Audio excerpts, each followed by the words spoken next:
We are live. Welcome, everybody. We are discussing tonight cold electricity versus hot electricity. It is the hot topic. I have Phase Matters, JP, and Mike, Faraday Research, with me tonight, and I'll let you guys take it away.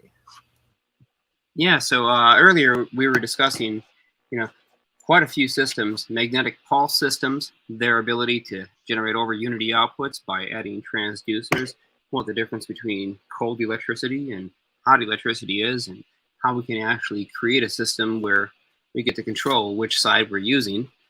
And so I'd say let's start from a basic update from Mike, since he's going to be in the latest time schedule here. So what you got going on there in your recent? So basically, actually, I'm going to start it off with a question for you. So I'm using the transducer in line hooked up in parallel with the coil. Now, before I had the transducer hooked up to it, my voltage output was very minimal. I was just basically getting back EMF pulses. And then when I hooked up the transducer to it in parallel with the coil, it came alive, and I mean really alive. Now, is there a situation that I had with the coil of capacitive inductance in the coil, and now the transducer is releasing that extra power stored in? Yeah, the answer is absolutely yes. So adding the transducer, in your case, these are piezoelectric transducers, commonly available on eBay or Amazon. So these small little transducers are designed to go in fire alarms and alarm clocks and various other things, 25 millimeters, if I remember correctly. Yeah, I'm using the larger one now. The one I have is 40 kilohertz at 60 watts. So these are the higher, they're the quite large ones. Are these the thick disc type transducers, or are these still? Yeah, they're the thick ones, the titanate, barium titanate, or whatever it is. Yeah, what are the dimensions on that transducer? The base of it's about 1.25 inches diameter, and they're each there's two of them separated by 2 copper plates for the anode and cathode, and they're about, I would say, about 3/8 of an inch thickness on each of them. So there's two of them in between the two plates. Yeah, those were recommended. It's in the top right. Yeah, that's the same one that Norman Wu-Tan was using. So I got those ones. No, that's excellent. Yeah, those are very nice because they have a large enough capacitance to be quite functional. They have a high enough voltage operating range where back EMF impedance match actually does make sense for a coil of reasonable caliber, like ones we're looking at on the video right now. Yeah. And so in a normal coil back EMF capture system, you would want to really shunt the output potential of your back EMF impulse.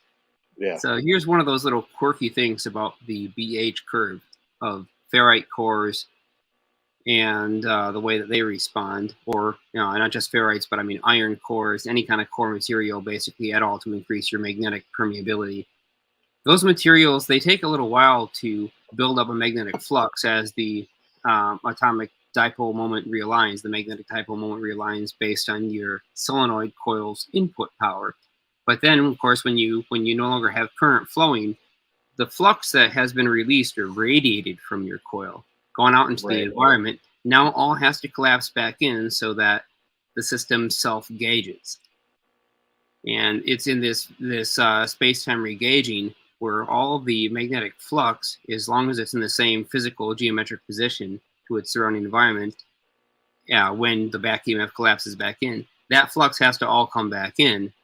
Right. And it affects other things because it's a very, very fast wavefront in a asymmetric way. So during the charging phase, when you're building up the flux, it has a very long, slow wavelength with a very minimal amps per meter. But during the back EMF influx, the amps per meter and the volts per meter become very, very high.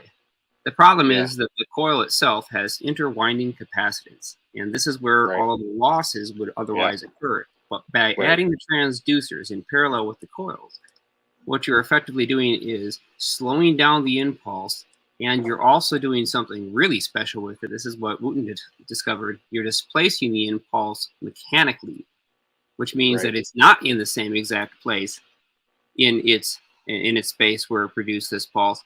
It's by changing its position that it now changes its relationship with the back EMF field that has to collapse back in, because it is in a physically different space, which means that the waveform it receives from the influx of this self-gauging space-time is now going to be in a new spot, and so the energy it receives is going to be slightly different than the energy that it radiated. That's really where some of the gains are that he was getting from his transducers, using barium ferrite magnets as one of his first oscillating transducer mechanisms, and then finally adding to that barium ferrite magnet, barium titanate transducer. And when you get both of those two things together and get them in resonance, you can develop the perfect phase shift between them. Oh yeah, it was it was a very large phase shift and a huge gain in output power. And how about current? Is that also enhanced current at all? Current is unfortunately one of those balancing factors where you now have the fields enticing the flow for your charged particles that are moving through your wires. So you have two kinds of flow, right? You've got your electric field and magnetic flux flow that travels in the space around your conductors, and then you have your actual current flow through the conductors, which is called electron drift. And electron drift velocities for copper and other conductors are extremely, extremely slow. So the fields they generate are actually incredibly weak. The electric fields, anyways. The magnetic fields are strong, but the electric fields are weak. But when the entire coil, for example, has a bias against its surrounding environment, where it's either becoming continuously more negative or continuously more positive, its electron drift velocity in terms of the current that flows through it will not be linear, meaning that a coil would appear to either have more resistance or less resistance, depending on whether or not it was biased during its impulse with a positive or negative potential. And this is because we're basically imbalancing the number of electrons that are in the system versus protons that are in the system. If we have too many electrons, they don't have to move very far in order to produce their electric field. But if we don't have enough electrons, let's say the coil is positively charged, well, now they actually have to move significantly faster and flow through the wire, and then they're going to now produce a bit of heat. Yeah, my motor is not exhibiting any heat whatsoever. None. And sometimes even a reduction in temperature and local surrounding heat. Yeah, but see, since I've been doing the setup I've been doing, I never get heat in my coil at all.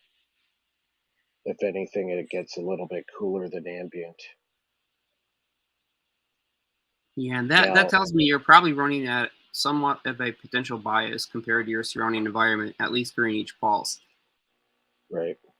Because, yeah, like I said, there's no heat in that coil at all. It's basically neutral. I've noticed something extremely similar, too. And before we went on air, we were talking about the destruction of the dipole, and that the circuits and systems that you make are designed to keep them in phase and in structure, and not constantly break them and go against them, as a difference between the hot and the cold. That's why I kind of had a renaissance. What do you call it? What's the word I'm looking for?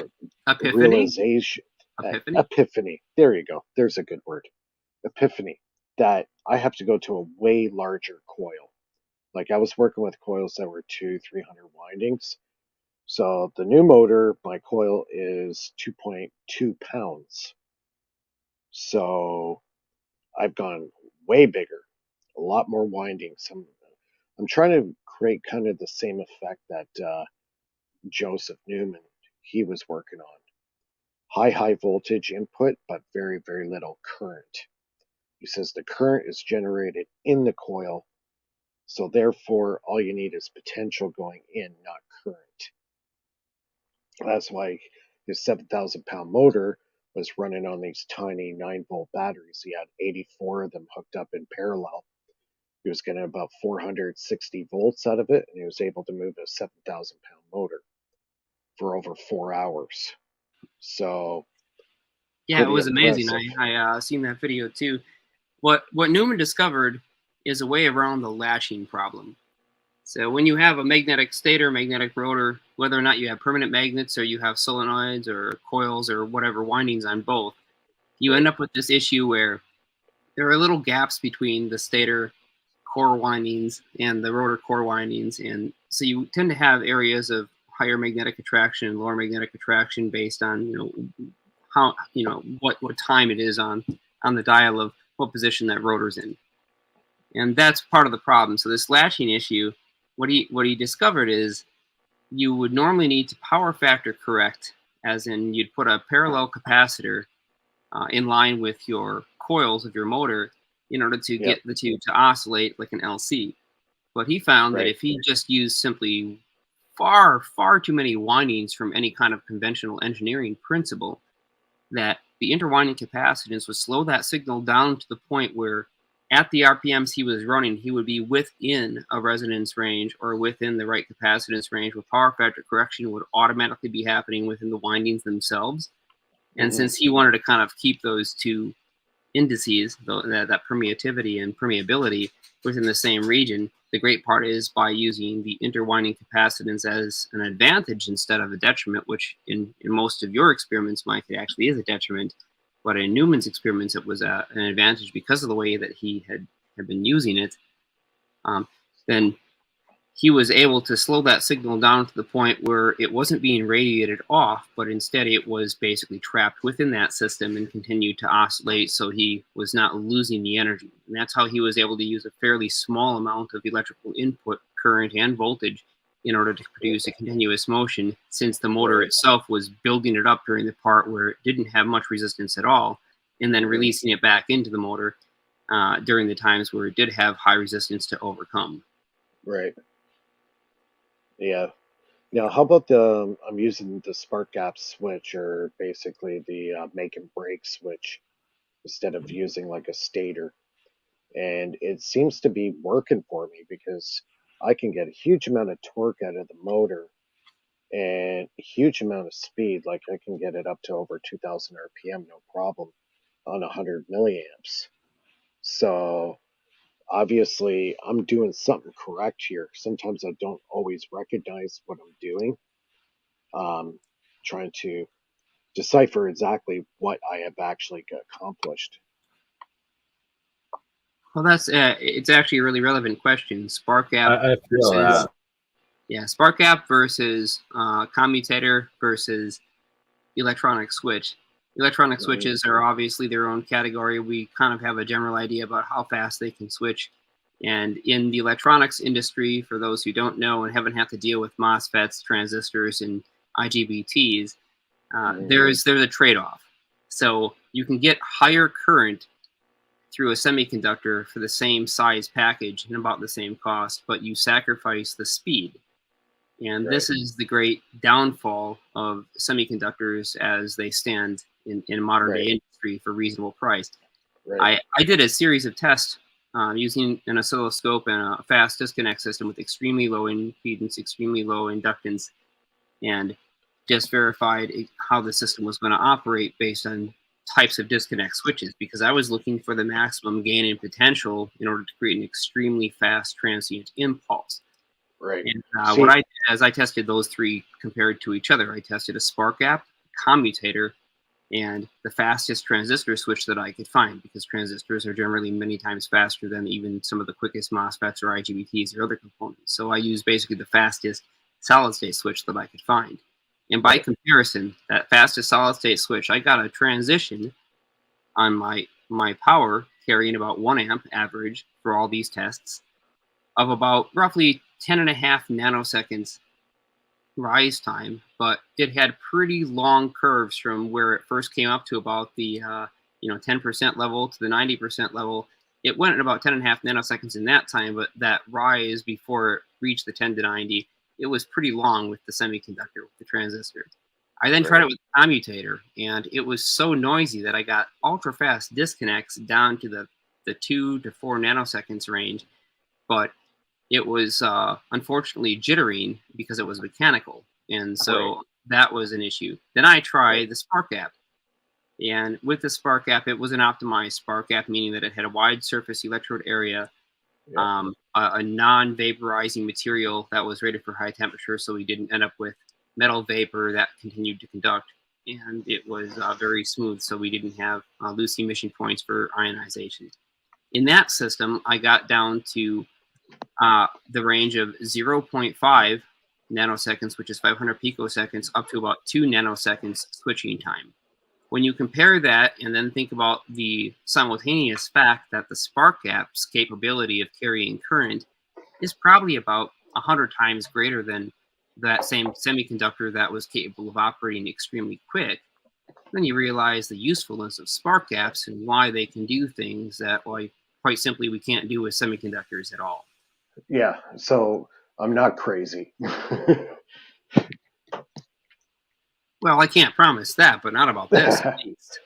Well, it just seems very obvious. It works way better in my system because I have tried high-speed switches in my system, and the second I put my hand on the rotor and slow it down, it starts drawing huge amount of current. That means Lenz's law is taking effect. So when I've switched to the Sparkapp switch, I'm using the 12-volt relay switch you buy, at Canadian Tire or Automart. It's night and day. I could grab that rotor, slow it down, and it doesn't draw any more current. It stays the same. All right. My guess is that you probably got your timing set so that you're not actually set up to draw any current whatsoever on the forward charging. So in whatever direction you actually are putting energy into your solenoids, I'm guessing you're not drawing energy during that part of the phase, and then it's only during the disconnect that your system turns on and actually can draw energy, if I would guess. And that's probably why it's isolated. Right. Yeah. So you're speeding it up just a little bit. People might, there's no way to see it in the video, but yeah, your rotor speeds up just a little bit, and then its gaining momentum, its acceleration is then used to generate a EMF in your coils during the separate part of the phase. And so, of course, you could never possibly see really a good coupling between your input and output power. And so you could load it down all day, almost short it out, and you would probably not see much of a difference, except for the fact that, maybe your coil will stay on longer if the RPM becomes too slow. Yeah, exactly. Yeah, you're right. So it seems to work for the system. And what I'm very surprised about, like, pulse motors are not really known for it to be torquey. My system surprisingly is very torquey. I'm getting a lot of power, like you have to really hold that shaft down hard to slow it down. I do like the 4 coils. The 4 coil design, it looks like you have plenty of opportunity to inject your necessary magnetic flux into that rotor. I don't know what the rotor is, though. It looks like, either steel or plastic, but I'm sure there's It's a plastic. It's the wheels you use on the, the walkers. It's a walker wheel. Basically, I retrofitted it. It had really good bearings on it. Built the 3D case for it with ceramic bearings. And it's like almost no friction whatsoever. It's so balanced. And it spins great. No vibration at all. So do you just have some neodymium magnets glued to the inside then? Yep, that's basically it. Walker wheel right here. So what's your pole configuration? How many magnets and how many poles? Okay, I never go past 5 magnets. It's always 5 magnets or less. I try to stay pretty close to what Robert Adams was doing. He used 4 magnets. I went to 5 to get, 1 extra pulse per revolution. So, yeah, some of the stuff I think he kind of put in inaccurate for a reason, because he's old school, right? So I think the original blueprints that he put out, I think he left a couple of things out or just kind of changed it a little bit. Yeah, we see that quite often. People usually do intentionally leave certain things out just for the sake of kind of monitoring what's going on and maybe not giving giving away something that will put them in danger.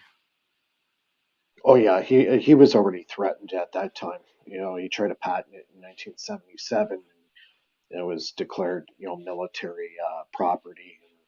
And they told him to dismantle the motor, otherwise he would have some big problems. You know what I mean? Oh, yeah. So he pretty much went into hiding for the next, I think it was 10 or 12 years, and then around 1992, he said, "Hell with it! I'm just going to open source it and put it out there." So he knew he wasn't going to get anywhere with it. They seized the patent on him, so he just said, "Screw it," basically. It's And there's been unfortunate that the same story is shared by all too many researchers in this category, not just for energy. I mean, energy is obviously a huge thing. It's 1/5 of the American economy at minimum, and so clearly, if you're threatening some interest, you've got a lot of money behind it. 1/5 of the economy is pretty large, but other parts of the world, nevertheless, just the energy aspect alone is enough to make you suspicious. But then when you talk about propulsion, gravity control, and you add the other various fun factors of what comes along with understanding these fundamentals, now things get really interesting. Yep, way too many people have had that problem. Way too many people are not here anymore, unfortunately. Friends of mine and people that I wish I had a chance to speak with before they had to go. Yeah. But we are here, and we are going Well, over you know it what? and I think figuring it out a bit of time. I think the overall, socially, the way it's accepted now, it's better off now than what it was 25 years ago. A lot less people are disappearing. You know what I mean? I So would say that, but I've well, had people recently disappear. I mean, it's not necessarily done. Oh, We thought it was done, but it's not like over yet. that. Damn. yeah, All right. I don't say it's out of the question, but it's being done very covertly. It's far more focused now than it used to be. I can say that. A Well, I lot think less interest with a lot more power have really been kind of focused down into what specifically they don't want out and who they're going to affect. I will say it's nowhere near as wide ranging as it used to be. You don't have to really worry about playing with certain things anymore because they're simply out there. So unfortunately, it is still something that anyone doing this kind of research needs to be concerned with, at least, cognitively aware of, because we still have all kinds of hacking and all kinds of issues going on. It may not even be local. It may not be, some. What if they just discover their own interdimensional way out? Oh, I don't think they're looking to try and capture something that we have. I think really it's more about making sure that this does not make the front page of any particular big media outlet. Yeah, the last thing they want is, you don't have to pay $500 frickin' a month for energy bills, which are ridiculous, because you can take it all out of the ground. And if you ground certain batteries, that they recharge and get extra voltage. And well, I think the fact that the internet's out there, a lot of the information's out there. People are building stuff in their garages and their basements more and more, and I think it's just the fact that everything went open source. A lot of it did. So there's bits and pieces, little tidbits all over the place, and if you find all the tidbits, you could probably put a system together that's quite effective. Absolutely. That's one of the things that Rife and I were speaking about earlier is Medbed technology, and it's something that is not immediately on the edge of the horizon, but it's coming along. And Medbed would combine a variety of different technologies. I've seen some prototypes of like the Keshi ones that have like well, where's the coils? Hold on, sorry, one sec.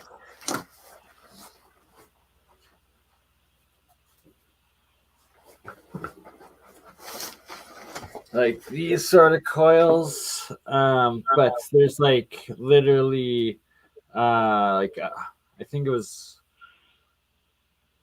81 of them in the system that was like fully encased the entire body that they would then run the currents in the. So it was like a triple solenoid times 81 of them. So it was a lot. I don't know what the results were, but apparently they're on the Keshe Foundation's testimonials. Well, I mean, that would be one possible technology. The alleged or claimed Keshe plasma induction. So what? Another aspect of it, though, that's claimed with it is that you're nano coating them, so you're breaking down the outside layers of it, and then you're also coating it with your amino acids that you've reproduced in like this electrolysis monoatomic reaction. So you're like putting your own biofield onto these coils that you're then broadcasting the energy and frequencies through.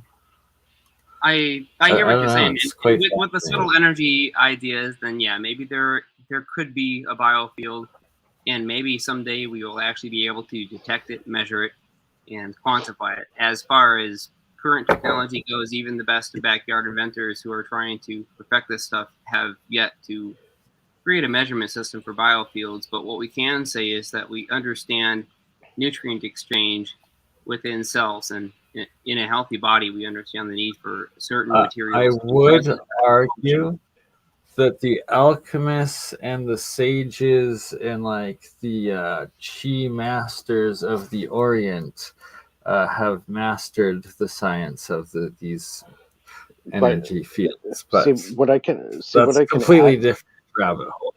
See what I could add to this too. Don't forget, look at Tesla back in his day. They didn't have amp meters. They didn't have multimeters. He didn't have any of this stuff. Oh, they had all those things, dude. Of course they did. What, amp meters back in Tesla's day? Yeah, dude. I think this all happened long before Tesla. That was some of the very first discoveries. Was that, hey, it turns out this coil, if you wrap a conductor in a loop a couple of times, that it will divert a needle. And no, I'm that talking is literally the basis for an amp meter. You basically have a magnet and you have a coil, and the two deflect against each other. He's talking like today's like diodes and transistors. Yeah, like all Tesla had basically, all Tesla had was basically brass and wood. He didn't have you should have read Tesla's notes, Mike. I'm sorry, but I got to correct this one. You should have read Tesla's notes. There are so many notes. I've read over 750 pages of Tesla stuff. He had all the equipment. Are they on the exactly what was going through it? RF meters.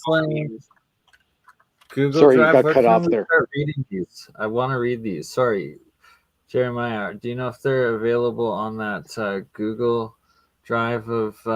You said read these, but I don't know what these are.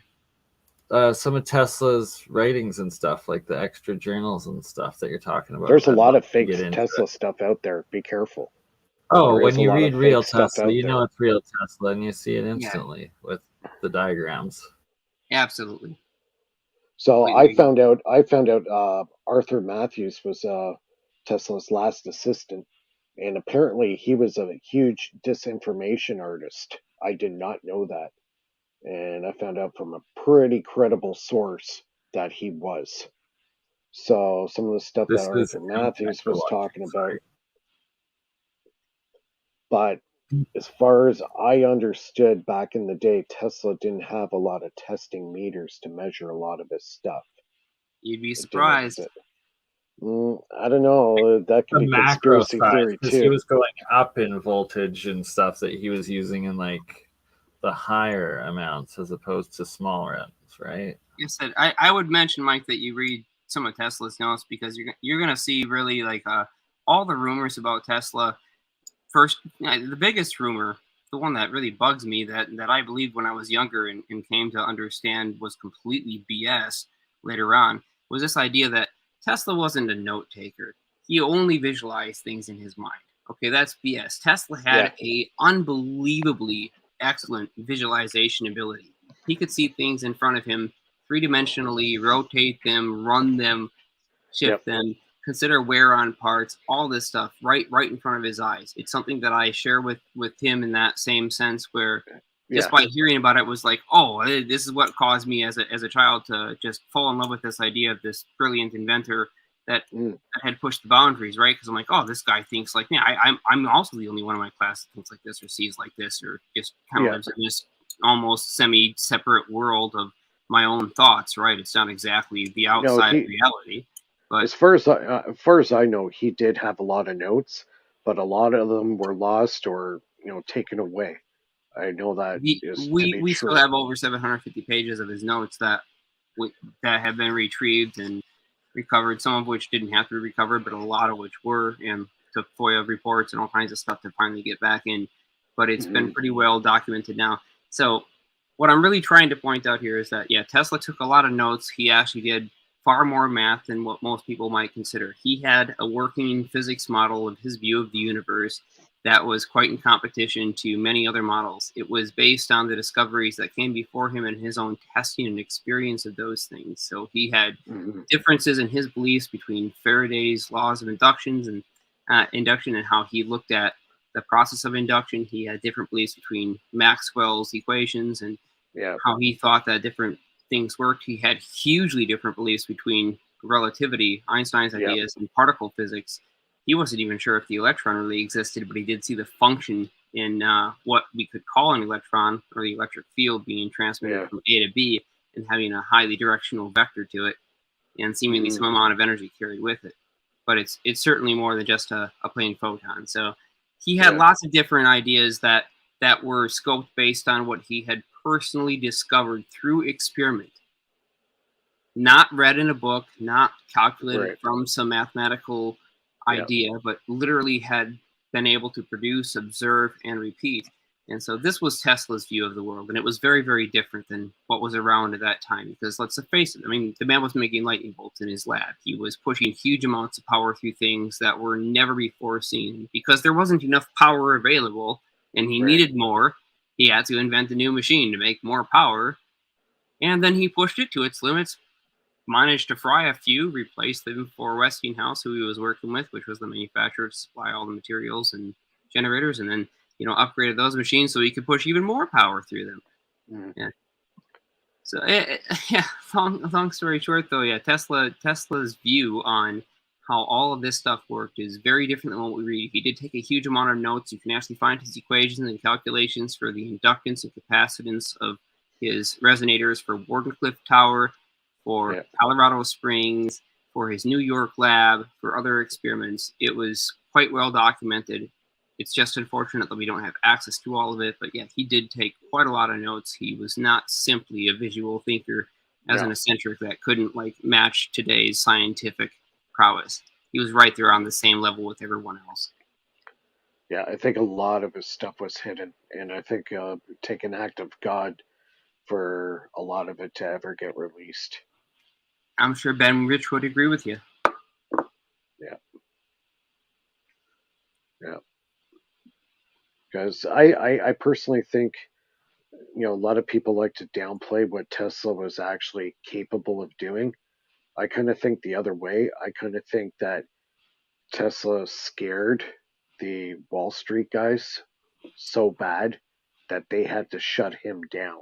He scared them and the physicists. Let's put it this way. In an interview, Tesla had made the quote that, with sufficient energy, and he could create a machine that would crack the earth in half. Now, that got wildly popular out there, and let's just say no one ever asked him to prove it. In his time, people knew what he was capable of. Yeah. We've just since forgotten. Yeah, it's just, time, right? But he definitely scared the Wall Street guys to the point where they had to write him out of the history books in any way they could. Like even in schools today, do they talk about Tesla? No. He's been totally written out of that history. I guess I would have to ask a modern day student. I know that in school I did not learn about Tesla, and then my science teacher basically asked me to teach the class when I brought in a huge high power transmitter Tesla coil. So I taught the electricity unit for that, and then let's just say we added a part of the curriculum for wireless power transmission that I think hopefully the students of my small class would continue to benefit from to this day. But I don't know. I would like to know if they yet teach Tesla. I haven't met a college student yet that has been personally interested in this beyond the textbook that doesn't know about Tesla. And even out there on the street, I mean, most people know about Tesla. Elon Musk, at minimum, has at least caused people to look into what that name means and accidentally stumble across who it's based on. Right. So I would say the name's out there in a lot bigger way. Of course, the mystique and that wizardry side of things, that still hasn't been fully quantified. Yeah. So people don't know exactly how big Tesla was, but if anybody looks into it, the information is certainly there. If you want the real secrets, though, you're going to have to dig. Yeah, you have to dig real deep. Yeah, that's the problem. So, with the available resources, work, with the resources that we're together. Yeah, it's the resources that we have available. We kind of have to pick up the little Jeremiah, pieces that we can find, right? Yeah, and speaking of which, Jeremiah, do you have a link, or can you get a link later for some of these original writings by Tesla? I'm sure both me and Mike would love to read them, as would probably half the people in the chat right now. Well, they're not out there posted somewhere where you can just go and download them. We have them on our servers, but we would have to find a way to make them available. So a lot of them have popped up and disappeared, and some of them have popped up again and disappeared again.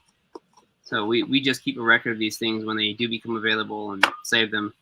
I'm not sure how we would go about setting up a public server where just random people. We'll try getting some on some Discords.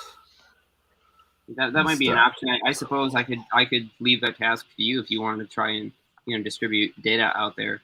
We'd have to set you up with some kind of connection where you could re-upload it to a separate server and maybe. Yeah, I'm going to be working on setting all of that up here. I got a few things on the go. There's so much work. It's a never-ending list, but it's getting done, and the community is helping with it, and it's awesome to be a part of. I guess what the moral of this story is basically anybody who's out there listening to us or other inventors is get on the bench, make the stuff. Just don't talk about it. Try to take some easy schematics you can see online, see what other people have done, and try building it for yourself. And you'd be amazed when you start seeing some of the effects and you start going in that direction. It becomes an instant addiction. And it takes you over. My 4 best words of advice for anybody trying to do home research, experiments, or literally anything else to unlock the secrets of the universe, and they are these 4 words: assume nothing, observe everything. That's right. Yep. Exactly. Follow that basic 4-word principle, and you will unlock the secrets of the universe and nature in front of you. Yep. When you get somebody that's green and they go into it with a non-bias kind of approach, they don't know what to expect. But if they have some notes to go by and some schematics to go by to kind of give them kind of those little building blocks to get you to a point where you start understanding the systems that you're creating, you'd be surprised what you can come up with. And sometimes you'll discover something that nobody else has done. And sometimes absolutely. It's amazing, all these little hidden quirks and characteristics of systems that are very well replicated and reproduced, but simply nobody ever looks through these quirky little things. Yep. I noticed this when I was much younger, playing with a Tesla coil type of circuit. This was before I even had built my first Tesla coil. I had no idea how much of this stuff worked, but I did have parts from a microwave oven, and I had a neon sign transformer. So I, rigged those things up and hardwired a power cord. We call it a dead man's cord onto this thing. Wires were hanging all over the place. Extremely dangerous setup.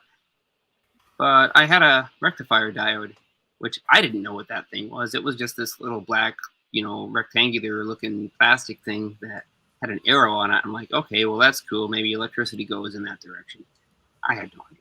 So I noticed, though, that one of my 2 electrodes in this Sparkapp I had set up with this diode in series, one of the 2 electrodes got really hot, and the other one didn't seem to heat up much at all. And I thought, well, that's super weird. So I ran it to the point where my positive electrode was melting, and my negative electrode seemed to be just perfectly fine, glowing purple. Never did quite understand at that time, what that was all about. Now, come later on, many years down the line, a couple decades, I now understand exactly what was going on there. And this is our difference between cold and hot electricity. So here's the thing. Brownian motion is what we generally use to measure the amount of heat in any particular atomic system.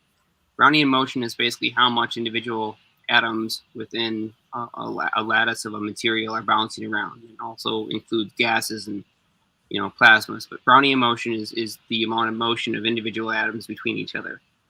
But here's the thing. Atoms don't interact directly through their nuclei as a primary cause. They interact mainly through their electron shells. Now, this is why ions act a lot differently when we strip them of electrons, positive ions specifically, is that they don't have enough electrons to balance that out. So now here the nuclei actually do start to interact. But the electron shells are a lot wider. They're far on the outside. And so they're going to be making electric field contact with each other far sooner than the time between when the nuclei, the protons and whatnot, will be making contact with their electric fields. So what we can recognize here is that most of the Brownian motion transfer between atoms, and as we could measure in a system, is based on the idea of neutral particles, non-ions, that transfer their kinetic momentum through their electron shells. If we ionize a gas, a solid, a material, as in if we strip it of a certain quantity of electrons or add too many to it, we now have a different kind of property, because now we can transfer Brownian motion in a very different way. We can take the kinetic acceleration from more charges that are negative compared to those that are positive and produce a wave that's radiated and lost from that system. So if we radiate out the heat or the kinetic motion of electrons bumping into stuff and causing heat, if we radiate that out into the environment, when that cycle is done, when everything comes to rest, it's lost some kinetic momentum from its system, and so now that conductor, or whatever radiated the energy, is going to actually end up being colder than the surrounding environment because it's lost kinetic momentum. However, if it doesn't have enough electrons, like say you have a wire that's net positively charged, not just on the positive side of a battery, but let's say you actually positively bias the entire thing with a high voltage, it doesn't have enough electrons, so now instead of being able to flow over the surface of the outside of the wire or transfer their electric fields, they actually have to flow between the spaces of atoms and be flung from one atom valence to the next. This means that they're going to transfer some of their kinetic energy into the protons and into the rest of the atoms. And this is hot electricity. This is the kind of electricity we normally utilize because we ground things. We connect them to a source where all of their extra electric potential caused by the motion of the negative charges becomes neutral with the environment. And so we're just relying on the idea of these negatively charged units flowing through the conductor. And this will inevitably lead to internal conductor friction and an increase in temperature.